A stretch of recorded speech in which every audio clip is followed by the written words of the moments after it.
there, I'm Karen Davidson and I'm one of the senior archivists here at Gloucestershire Archives at the Heritage Hub.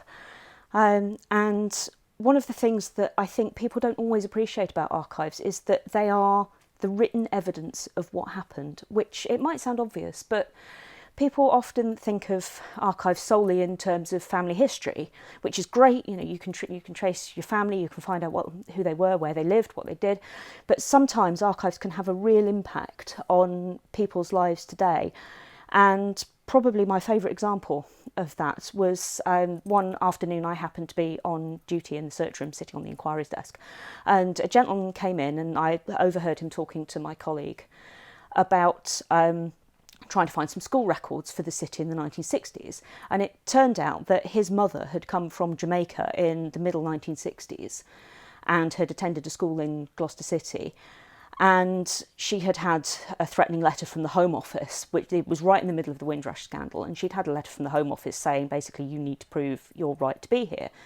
And so he came in to us to say, have we got anything that might prove that she attended school in the city, because she came here and she went straight to school. And we got up the admission register for the school that she attended, and my colleague was having a look through the index and she didn't appear in the index, and this was about the point that my spidey senses went off. And I wandered up and said, well, the indexes were compiled as they went, and it's quite possible that the school secretary or whoever was responsible for it, maybe they didn't managed to fully complete the index, especially if they had lots of people coming in.